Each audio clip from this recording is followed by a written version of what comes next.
রাসূল যখন নবুয়ত প্রাপ্ত হয়েছে 5 বছর দাওয়াত দিয়েছে, পঞ্চম বছরে প্রথম হিজরত করছে সাহাবায়েরা। সেটা হচ্ছে রজব মাসে।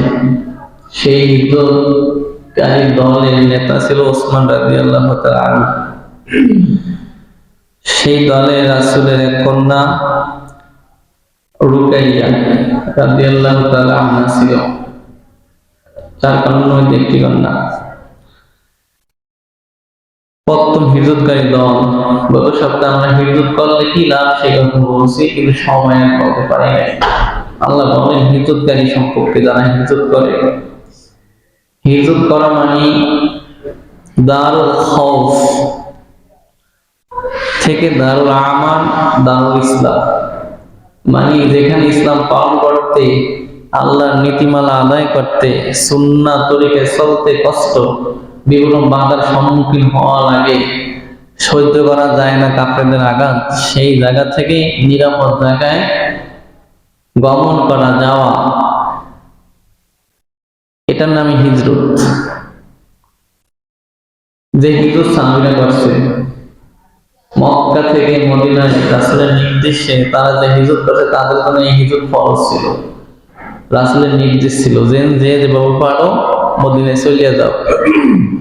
যখন নবুয়তের 13তম বছরে মক্কায় রাসূল থাকতে পারেন, চূড়ান্ত হিজরত, তখন এর আগেও রাসূলের নির্দেশে পরামর্শে অনেকেই হিজরত করছে। প্রথম হিজরত করছে হাবশায়, আবিসিনিয়ায়।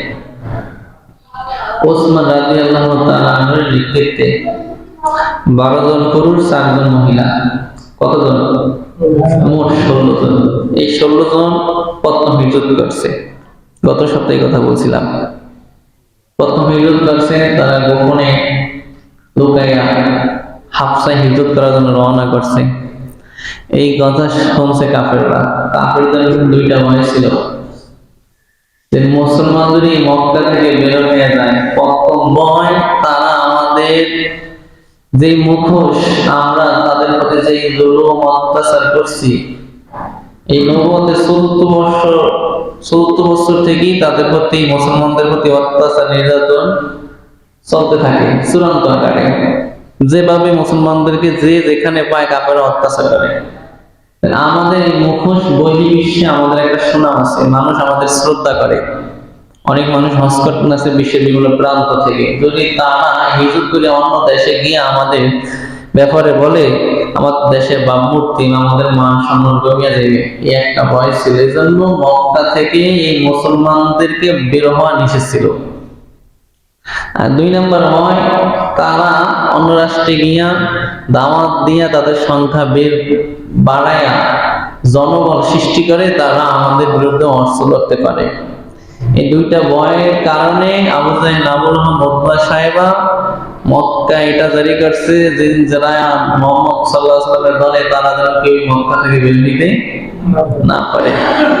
সাহাবীরা হিজরত করার জন্য রওনা করলো, পিছন থেকে কাফেররা দাওয়া দিল, তাদের খোঁজ করতে লাগলো। কিন্তু আল্লাহ তাআলার অসীম কৃপায় তখন লোহিত সাগরে 2টা ব্যবসায়ীদের জাহাজ ছিল। ওই জাহাজ ওখানে নোঙর গেছিল। সেখানে তারা যে রাতে হিজরত করবে, ওই রাতে জাহাজ ছাড়ছে, তারাও উঠছে, জাহাজও ছাড়ছে। কাফেররা পিছন থেকে দাওয়া করছে, ওই জাহাজ ছাড়িয়ে দিছে। আর তখন তো এরকম জাহাজ ছিল না মক্কার পিছনে আমরা জাহাজে দাওয়া করি, কারণ তখন ছিল অনুন্নত বিশ্ব। তাদের উপায় ছিল, তারা আর কিছু করতে পারে নাই। এই প্রথম হিজরতকারী দল। তারপর তো তারা আরো কঠোর হইল যে একজন লোক যেন মক্কা থেকে বের হইতে না পারে। দ্বিতীয়বার আবার রজব মাসের পর দ্বিতীয়বার আবার হিজরত হয়েছে। সেখানে জাফর ইবনে আবু তালিবের ছেলে জাফর, রাসূলের চাচাতো ভাই আলী রাদিয়াল্লাহু তাআলা আনহুর ভাইয়ের নেতৃত্বে, সেখানে ছিল 82 জন পুরুষ, 18 জন মহিলা। গত সপ্তাহে কথা আপনাদেরকে শুধু আজকে ইঙ্গিত দিই। দ্বিতীয়বার হিজরত সেটা হয়েছে জুলহজ মাসে, জুলকদ মাস, রজব মাসে প্রথম হিজরত। রজব, শাবান, রমজান, শাওয়াল, জুলকাদ, তারপর 4 মাস পরে হিজরত হয়েছে, দ্বিতীয়বার হিজরত, সেটা বড়।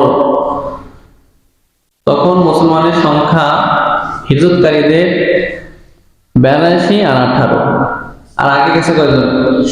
16।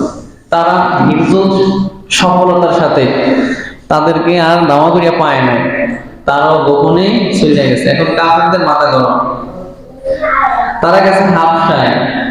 হাবশার বাদশার নাম ছিল আসহামা নাজাশী। আসহামা নাজাশী, সে ছিল ন্যায়নিষ্ঠ, সে ন্যায়পরায়ণতার সাথে, ন্যায়ের সাথে, আদলের সাথে রাষ্ট্র পরিচালনা করত। যে ধর্ম পালন করতে পারত, তার প্রতি কোনো নিষেধাজ্ঞা ছিল না। সেই খবর শুনিয়া রাসূলের পরামর্শে তারা হাবশা হিজরত করছে। এই খবর শোনার পর, গত সপ্তাহে এই কথা আমার মূল যেখানে আমি শেষ করছি, কাফেররা 2 জন কূটনীতিবিদ পাঠাইছে, কুশাম প্রভৃতি কূটনীতিবিদ, আমর ইবনে হাস এবং আব্দুল্লাহ ইবনে আবি।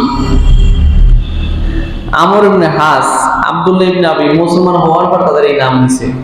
তারা একজন প্রথম হিজরিতে, অন্যজন দ্বিতীয় হিজরিতে ইসলাম কবুল করছে, তারা পরে মুসলমান হয়েছে। এই 2 জন কূটনীতিবিদ, এই 2 জন কূটনীতিবিদকে নিযুক্ত করলো যে তারা গিয়া যেন ওই মুসলমানের যে একটা বড় সংখ্যা 16 জন আর 18 জন আর 82 জন, এই সংখ্যাগুলারে তারা যেন বাদশার কাছে অনুরোধ করিয়া এই সংখ্যাগুলো যেন এই মুসলমানদেরকে যেন মক্কায় ফিরিয়ে আনে, এই কথা বলছিল।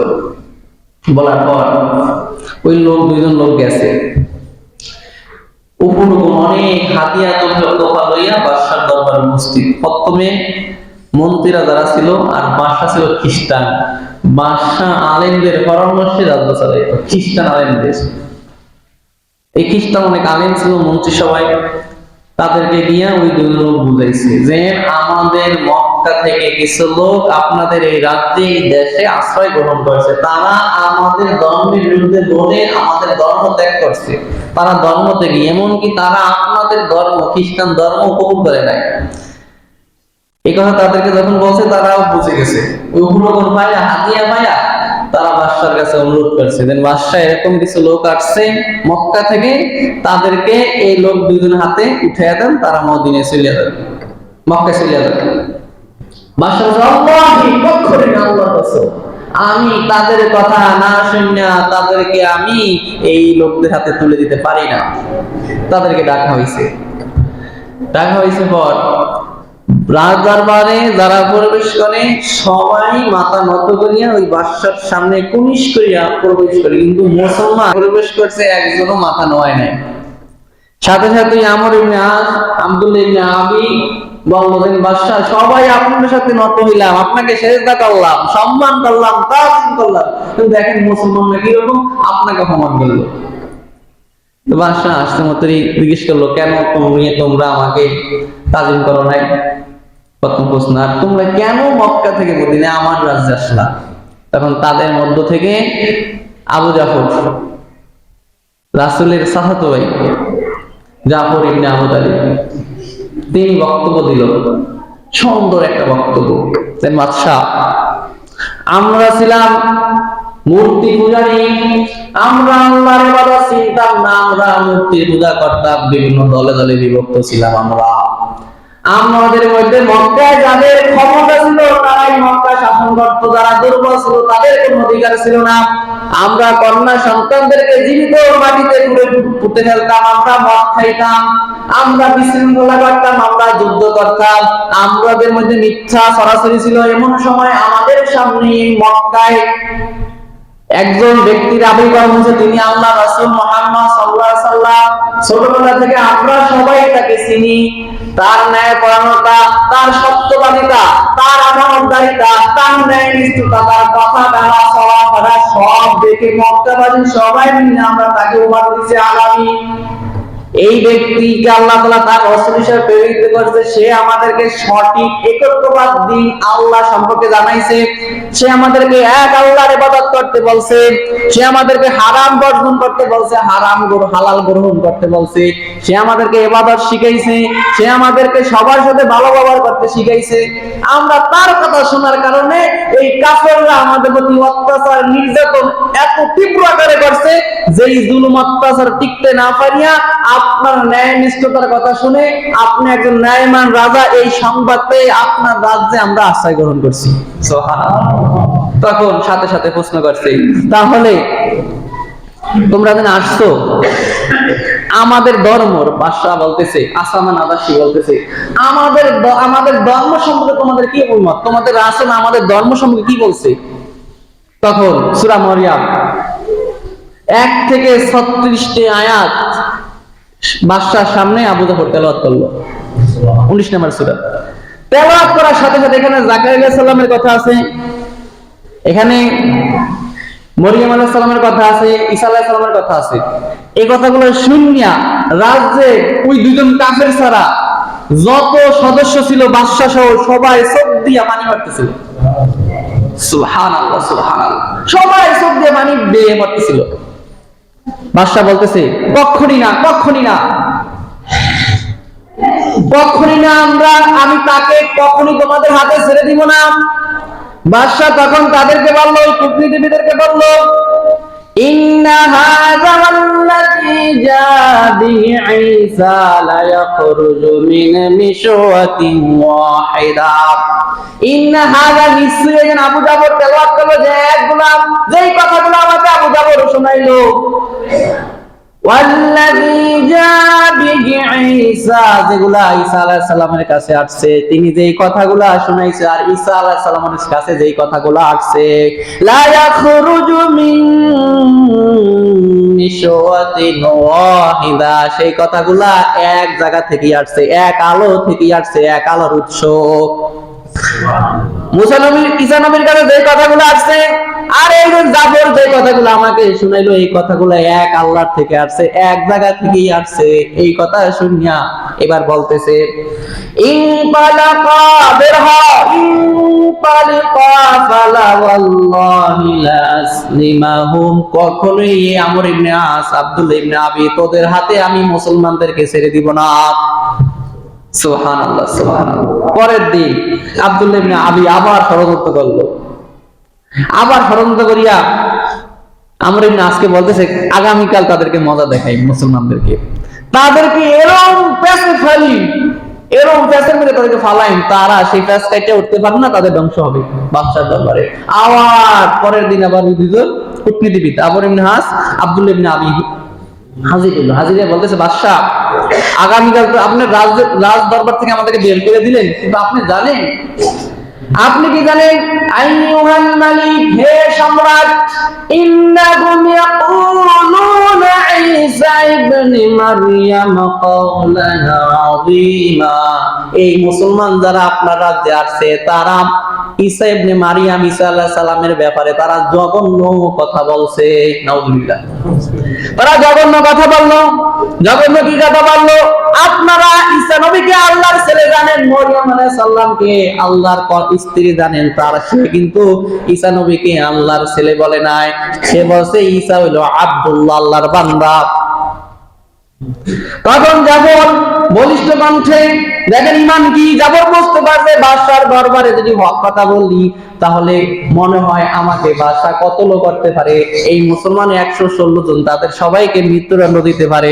তারপর সে ইমানের বলে বলিয়ান দিয়া বাদশার সামনে হুঙ্কার মারিয়া বলতেছে, হুয়া আব্দুল্লাহ, হুয়া আব্দুল্লাহ, বাদশার সামনে বলতেছে হুয়া আব্দুল্লাহ, ঈসা নবী ছিল আল্লাহর বান্দা, ওয়া রাসূলুহু, তিনি ছিল আল্লাহর রাসূল, ওয়া রূহু, তিনি ছিল আল্লাহর নির্দেশ। আল্লাহ তার মায়ের পেটের মধ্যে একটা ফু দিয়েছে জিবরাইলের মাধ্যমে। ওয়া কালিমাতু ওয়া আলকা ইলা মারইয়াম আযরাইল বুয়ুত, এটা জিবরাইলের মাধ্যমে তার মায়ের পেটের মধ্যে আল্লাহ একটা ফুৎকার দিয়েছে, আল্লাহর একটা নির্দেশ, এটা আল্লাহর একটা আয়াত নির্দেশন। ওয়ালাম ইয়ামাসসুহা বাশার, তার মাকে কোনো মানুষ স্পর্শ করে নাই। পুরুষের স্পর্শ ছাড়াই আমি নারী থেকে পুরুষ সন্তানের জন্ম দিছি, জন্ম দেওয়া ভূমিষ্ঠ করছি, পাঠাইছি। সুবহানাল্লাহ সুবহানাল্লাহ সুবহানাল্লাহ। তখন বাদশা নাজরাশি মাটি থেকে একটা কাঠের টুকরা, ছোট একটা কাঠের টুকরা লইল হাতে, হাতে লইয়া বলতেছে, আল্লাহি, আল্লাহর কসম, اليدا فقلت هذا العود এই কাঠের টুকরা যে আমার হাতে দেখতেছো, এই জাফর ইবনে আবু তালিব যে কথাগুলো বললো, মুসলমানদের যে অভিমত, তাদের কথা, তারা ঈসা নবীর ব্যাপারে যে কথাগুলো বললো, তারা এই কাঠের টুকরা থেকে একটু বেশি বলে নাই, এই কাঠের টুকরার মতো বেশি বলে নাই, যা বলছে এটাই খ্রিস্টান ধর্মে আছে। সুবহানাল্লাহ, সুবহানাল্লাহ, সুবহানাল্লাহ। বাদশা তাদেরকে মানলো, ইযহাবু ইযহাবু, মুসলমান তোমরা যাও, তোমরা যেখানে বসত বাড়ি করতেছো সেখানে যাও, তোমরা আনন্দে স্বাচ্ছন্দ্যে সেখানে নির্ভয়ে বসবাস করো। আনতুম সুলুমুন ফিল আরদি ওয়া সুলুমুন আমিনুন, তোমরা এখানে নিরাপদ, তোমাদেরকে আমি সর্বোচ্চ নিরাপদ দিয়ে তোমাদের প্রটোকলের ব্যবস্থা করে আমি এখানে রাখবো, তোমাদের গায়ে একটা আঁচড়ও কেউ দিতে পারবে না। কে বলতেছে? খ্রিস্টান বাদশা বলতেছে। তারপর বলতেছে মান সাব্বাকুম গরিমা, মান সাব্বাকুম গরিমা, মান সাব্বাকুম গরিমা, যে তোমাদেরকে গালি দিব আমি তাকে শাস্তি দিব, যে তোমাদেরকে গালি দিব আমি গালি দিবে তাদেরকে শাস্তি দিব, যে তোমাদেরকে গালি দিবে তাকে আমি শাস্তি দেব। সালাতা আইয়াম, বাদশাহী কথা 3 বার বললো। সালাতা মাররা, বাদশাহী কথা 3 বার বললো, যে তোমাদের বিরুদ্ধে বলবে আমি তাকে শাস্তি দিব।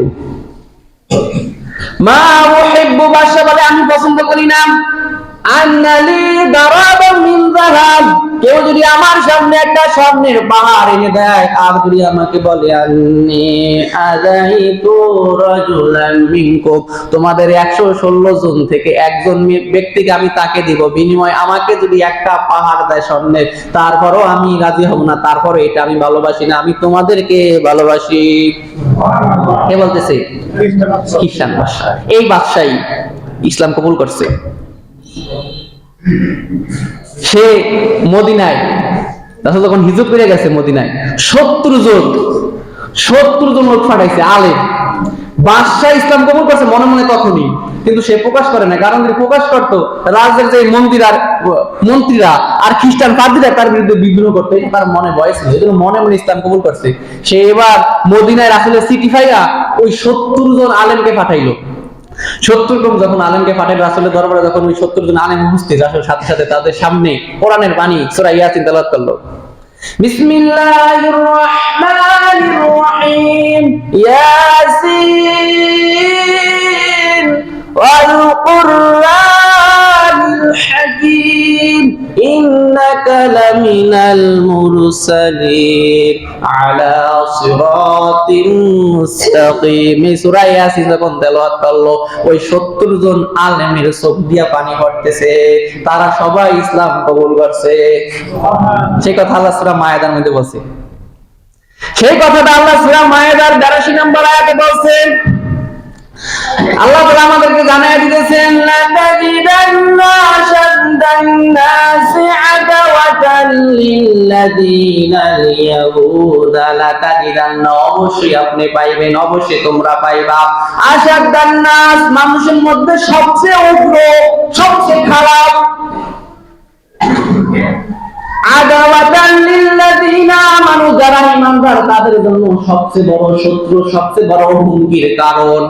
যারা ঈমানদার তাদের সবচেয়ে বড় শত্রু কারা? সেটা আল্লাহ এখানে বলতেছেন। আল্লাহ তাআলা বলতেছেন, লা তাজিদান্না, অবশ্যই তোমরা পাইবে, আশাদ্দান নাস, মানুষের মধ্যে সবচেয়ে উগ্র, আদাওয়াতান, শত্রুতার দিক থেকে, লিল্লাযীনা আমানু, যারা ঈমানদার তাদের জন্য, ঈমানদারদের সবচেয়ে বড় শত্রু হইল ইহুদিরা। ইহুদিরা মানুষের মধ্যে সবচেয়ে বড় খারাপ, সবচেয়ে বেশি মুসলমানদের শত্রু, সবচেয়ে মুসলমানদের ক্ষতি করার চেষ্টা করবে কারা? কোরআনের এই আয়াতের সাথে বর্তমান প্রেক্ষাপট মিলছে কিনা?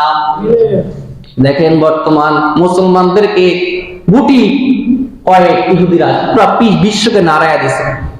এই ফিলিস্তিনে কিন্তু তারা উমাইয়া, ইহুদিরা কি ছিল? উমাইয়া। তারা রাসূলকে মারার জন্য বিভিন্ন ষড়যন্ত্র করছে, বিভিন্ন ভাবে অনেকবার রাসূলকে মারার প্ল্যান করছে ইহুদিরা। আবু বকর রাদিয়াল্লাহু তাআলার সময় তারা অনেক প্ল্যান করছে, ওমর রাদিয়াল্লাহু তাআলার সময় তারা অনেক ষড়যন্ত্র করছে, ওমর রাদিয়াল্লাহু তাআলার সময় তাদেরকে মদিনা থেকে বের করে দিয়েছে। তারা ছিল বিশ্বে উমাইয়া, বিভিন্ন জায়গায় জায়গায় তারা দৌড়াদৌড়ি করছে, ছুটাছুটা ছিল এই ইহুদিরা, কোন জায়গায় তাদেরকে ঠাঁই দেয় নাই। তারপর আমরা সবাই জানেন হিটলার, হিটলার তাদেরকে এমন ভাবে দমন করছে, একেবারে মারিয়া কুচুকাটা করছে, লক্ষ লক্ষ ইহুদিকে হত্যা করছে। হিটলার কিছু ইহুদি রাইখা দিছে, রাইখা দিয়ে বইলে গেছে যে আমি এই ইহুদিদের রাইখা দিলাম, ভবিষ্যতের বিশ্বে যারা থাকবে প্রজন্ম তারা বুঝতে পারবে যে ইহুদিরা কত খারাপ। হিটলার আজকে এই কথা বাস্তবায়িত হয়েছে না? তাদেরকে কোন জায়গায় ঠাঁই দেয় না, ফিলিস্তিনের মুসলমানরা করুণা করিয়া দয়া করে তাদেরকে থাকতে দিছে। এই উমাইয়ারা আজকে কি করে? মুসলমানদেরকে হত্যা করছে, রক্ত ঝরাইছে। তারা উমাইয়া, তারা ছোট ছোট বাচ্চাদেরকে, মুসলমান নারীদেরকে কিভাবে কত করতেছে, লক্ষ লক্ষ মানুষকে হত্যা করছে। এই পর্যন্ত পুরা বিশ্ব এখন মুসলমানরা যদি এখনো এক হয়, যদি সব রাষ্ট্রপ্রধানরা, মুসলিম যে রাষ্ট্রপ্রধানরা আছে সবাই যদি এক হইয়া একটা হুঙ্কার দেয়, শুধু হয়ে যায়। কিন্তু যা আবার স্বার্থ শেষে সবচেয়ে বড় শত্রু মুসলমানদের, ইমানদারদের কারা? ইহুদিরা। কথা বলতে আয়াতটা শেষ করি। وَلَتَجِدَنَّ أَقْرَبَهُمْ, অবশ্যই তোমরা পাইবা আকরাবাহুম, সবচেয়ে নিকটবর্তী তাদের মধ্যে, মাওয়াদ্দাতান লিল্লাযীনা আমানু, বন্ধুতার দিক থেকে যারা ঈমানদার তাদের জন্য সবচেয়ে ভালো বন্ধু হবে। বন্ধুতার দিক থেকে, বন্ধুত্বের দিক থেকে সবচেয়ে নিকটবর্তী হবে আল্লাযীনা ক্বালু ইন্না নাসারা, যারা বলে আমরা খ্রিস্টান। আল্লাহ বলে খ্রিস্টানরা মুসলমানদের বন্ধু হবে। আর মুসলমানদের শত্রু হবে কারা? ইহুদিরা। ওয়াল্লাযীনা আশরাকু, যারা শিরক করে, যারা মূর্তি পূজা করে, তারা মুসলমানদের শত্রু। দুই দল কোরআনে বলছে, কারা কারা হবে? শিরক করে, যেমন ভারতে হিন্দুরা মুসলমানদেরকে দমন করতেছে, আর বাংলাদেশে বলে সংখ্যালঘু, সংখ্যালঘু বললে একটা প্রোপাগান্ডা ছড়াইতেছে। আর ইসকন যে হিন্দু সংগঠন কি করতেছে, দেশটা হবো, মুসলমানরা কি হিন্দুদের প্রতি অত্যাচার করতেছে না। আল্লাহ বলে সবচেয়ে শত্রু, বড় শত্রু হইল ইহুদিরা আর মূর্তি পূজকরা। আর ভালো মুসলমানদের বন্ধুত্বের দিক থেকে সবচেয়ে বেশি কাছের হবে অন্য জাতির মধ্যে। মুসলমান তো বন্ধু, কিন্তু অন্য জাতির মধ্যে সবচেয়ে কাছের হলো কারা? খ্রিস্টানরা। যালিকা বিআন্না মিনহুম কিসসিনা, এটা এজন্য যে খ্রিস্টানের মধ্যে অনেক পণ্ডিত আছে, ওয়া রুহবানা, অনেক পাদ্রী আছে, সংসার বিরাগী আছে, ওয়া আন্নাহুম লা ইস্তাকবিরুন, তারা অহংকার করে না। এজন্য আল্লাহ তাদের দিলকে নরম করে দেয়। এই যে এই লোকগুলা যখন রাসূলের মুখ থেকে কথা শুনলো, তারা বলল, ওয়াইদা সামিউ মা উনজিলা ইলার রাসূলি তারা, যখন তারা শুনে রাসূলের কাছে যা নাযিল হয়, রাসূল যখন সূরা ইয়াসিন তেলাওয়াত করে তাদেরকে শুনাইলো, তারা আপনি দেখবেন আয়ুনাহুম, তাদের চোখ থেকে, তাফিদু মিনাদ দাম'i, তাদের চোখ থেকে কোরআনের কথা শুনিয়া পানি বেয়ে বেয়ে পড়তেছে। সুবহানাল্লাহ। মিম্মা আরাফু, তারা উপলব্ধি করতে পারছে মিনাল হক, সত্যকে, কোরআনকে। এই খ্রিস্টানরা কোরআনকে উপলব্ধি করে 70 জন আলেম মুসলমান হয়ে গেছে, কিন্তু আমরা অনেক মুসলমান আছি কোরআনকে উপলব্ধি করতে পারি না, যার কারণে আমাদের চোখে পানি নাই। খ্রিস্টানদের চোখ দিয়ে পানি পড়তেছে। হাই, কি করলাম। তারা বলে ইয়াকুলুনা রাব্বানা আমান্না ফাকুতুবনা মা'আশ শাহিদিন, তা বলে রব্বানা, হে আমাদের প্রতিপালক, আমরা আমাদের ধর্ম চাইবে, আমরা তোমার প্রতি ঈমান আনলাম, তুমি আমাদেরকে সাক্ষীদের অন্তর্ভুক্ত করিয়া নাও। এদেরকে আল্লাহ জান্নাত দিবে সেই ওয়াদা দিয়েছে। তবে একটা সময় হয়ে গেছে, বলতে পারলাম না। আগামী জুমায় পরের কথা থেকে বলবো ইনশাআল্লাহ।